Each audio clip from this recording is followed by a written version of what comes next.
તમે જે મંકી ઉચકીને ફરો છો, મંકી તમારે ઉચકવા નથી, તમારે સામેવાળાને આપી દેવા. What is monkey? Monkey is the next move.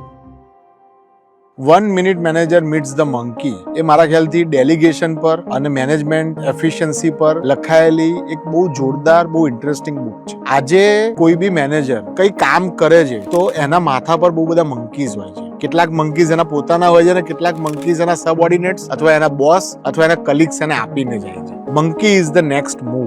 આજે તમારી જોડે કોઈ કામ આવે છે તો તમે પહેલા એ કામને સમજો, ડિફાઇન ધ મંકી, અને પછી નક્કી કરો કે એ કામ કોણ કરશે. એવું ના કહેશો કે હું તને વિચારીને કહું છું કે આ આપણે જોઈ લઈશું, નહીંતર એ મંકી તમારા માથે રહેશે. એને તમે એ કામ કોણ કરશે, કઈ રીતે કરશે ડિફાઇન કરો અને એને એક ટાઈમ લાઈન સાથે સામેવાળાને સોંપી દો. એ તમારા બોસ હોઈ શકે છે, સબઓર્ડિનેટ્સ હોય છે, કલીગ હોઈ શકે છે. તો તમે એમનું મંકી લીધું, રમાડ્યું અને એને પાછું આપી દીધું. Monkey is the next move. Next move કોણ લેશે એ તમે નક્કી કરશો તો નક્કી થશે કે મંકી કોની જોડે છે. અને તમારા માથે એટલા જ મંકી હોવા જોઈએ જે તમારા સિવાય બીજું કોઈ એ નેક્સ્ટ મૂવ ના લઈ શકે, અને એ નેક્સ્ટ મૂવ લેવાથી તમે નેક્સ્ટ લેવલે પહોંચી શકો, ગ્રોથ કરી શકો. આ બહુ જ ઇન્ટરેસ્ટિંગ બુક છે. અને મને આની સાથે એક ઇન્ટરેસ્ટિંગ કોટ પણ યાદ આવે છે કે તમે જે પહાડ ઉચકીને ફરો છો એ પહાડ તમારે ઉચકવાનો, તમારે ઓળંગી જવાનો. તમે જે મંકી ઉચકીને ફરો છો, મંકી તમારે ઉચકવા નથી, તમારે સામેવાળાને આપી દેવાનું છે.